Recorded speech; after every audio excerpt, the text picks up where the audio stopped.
আজ আমরা বিটের তরকারি রান্না করব।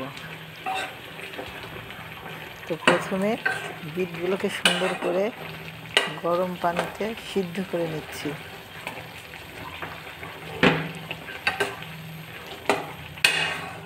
বিটগুলোকে এভাবে নাড়িয়ে নাড়িয়ে সিদ্ধ করে নিচ্ছি।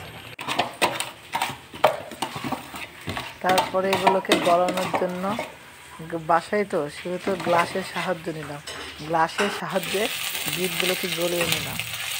তারপরে আমরা সুন্দর করে তেলে পেঁয়াজ, মরিচ, আদা, রসুন ভাজে নিলাম। এগুলো হচ্ছে আদা ভাজে নেওয়ার পরে এখানে বিটগুলো দিলাম। এখন বিটগুলোকে দিয়ে সুন্দর করে তেলে নাড়িয়ে নিচ্ছি।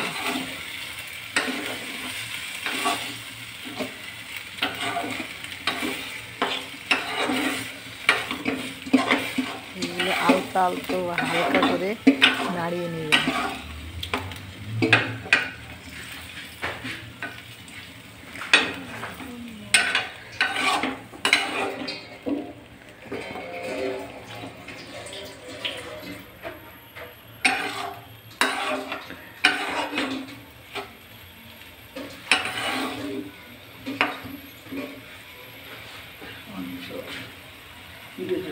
তারপরে সামান্য জল দিয়ে দিব।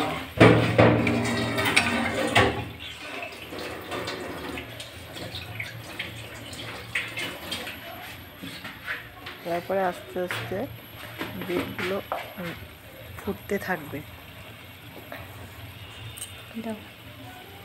তারপরে পরিমাণ মতো লবণ দিবেন। সেটা আপনি কতগুলো দিয়েছেন সেটা পরিমাণ মতো দিবেন। তারপরে হলুদ দিবেন, পরিমাণ মতো হলুদ দিবেন।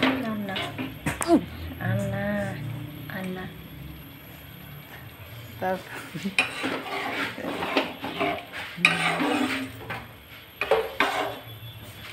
দুষ্টামি করতেছে এই শয়তান, তাই বিট রান্না করেছে, বলতে দিচ্ছে না।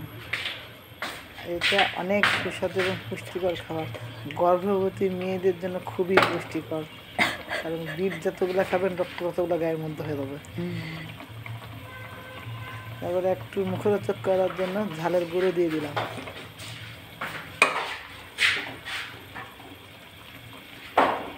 আস্তে আস্তে বিটগুলো ফুটতে থাকবে। ফুটানোর পর যখন পানিগুলো শুকিয়ে যাবে তখন সুন্দর একটা রেসিপি হয়ে যাবে বিটের তরকারি, বিটের সিদ্ধ। গরম ভাত দিয়ে খাইতে অনেক সুস্বাদু এবং অনেক মিষ্টিদার, অনেক মজাদার লাগবে। এইভাবে নিত্য নতুন ভিডিও পেতে নতুন রান্না শিখতে আমাদের সাথেই থাকবে। কি কালার তরকারি রে, সেটা কালার